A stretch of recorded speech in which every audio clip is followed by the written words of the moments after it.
Bismillahirrahmanirrahim. Alhamdulillahirabbil alamin. Allahumma shalli wa sallim wa barik ala sayyidina Muhammadin amma ba'du. Assalamualaikum warahmatullahi wabarakatuh.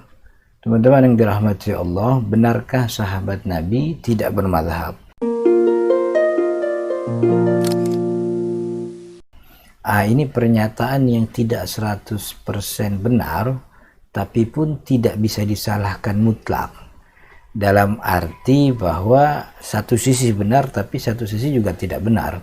Jadi begini, mazhab itu teman-teman yang dirahmati Allah, mazhab itu adalah kumpulan fatwa dan juga metode untuk memahami Al-Quran dan Sunnah Nabi Muhammad SAW. Sebagaimana kita tahu, kita dalam beribadah dalam agama ini memang harus berdasarkan dengan wahyu, tuntunan, yaitu Al-Quran dan Sunnah. Tapi Al-Quran dan Sunnah itu bagi sebahagian orang adalah tempat yang sangat tinggi, sulit untuk digapai.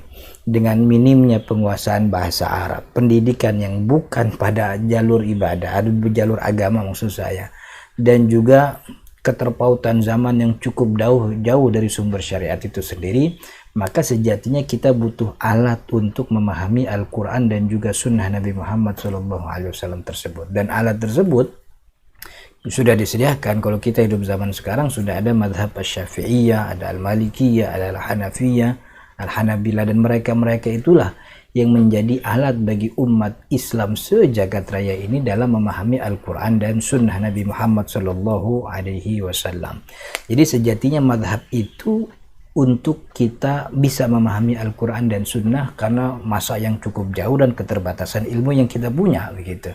Karena itu kita tidak mungkin langsung beristihad, langsung mengambil kesimpulan hukum dari Al-Quran dan Sunnah.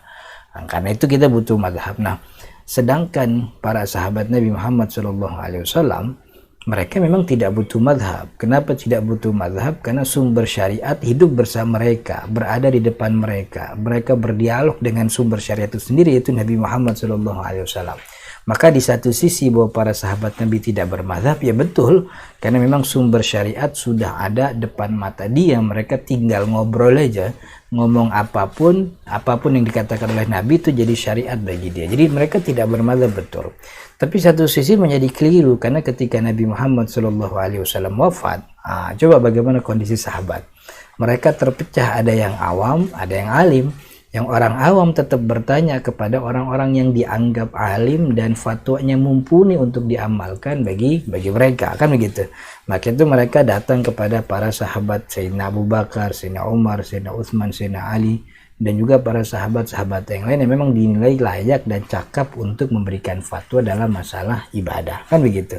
Nah, ketika mereka mengamalkan, mereka bertanya kepada Sayyidina Abu Bakar, apa Sayyidina Abu Bakar kemudian menolak pertanyaan tersebut? Artinya para sahabat ketika Nabi Muhammad wafat, mereka bertanya kepada Sayyidina Abu Bakar. Apa jawaban Sayyidina Abu Bakar? Lu kan sahabat Nabi, hidup bareng Nabi, dengerin wahyu turun, ya istihad aja sendiri begitu. Kan enggak. Justru Sayyidina Abu Bakar dan para sahabat-sahabat lain menjawab pertanyaan awam-awam mereka, gitu.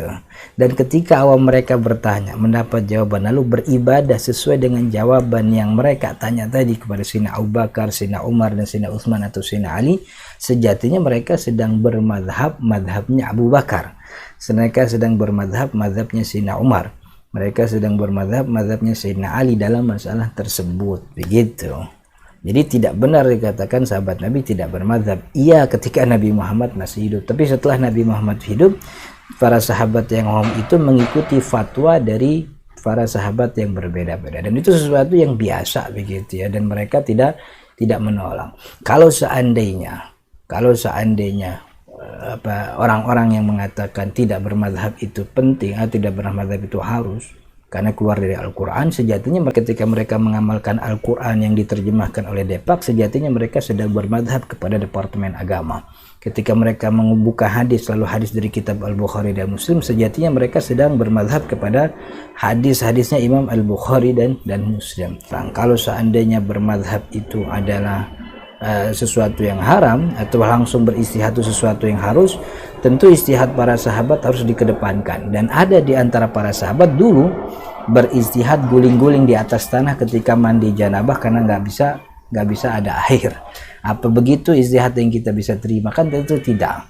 Mudah-mudahan ada manfaatnya. Hadanallahu wa iyyakum ajma'in. Assalamualaikum warahmatullahi wabarakatuh.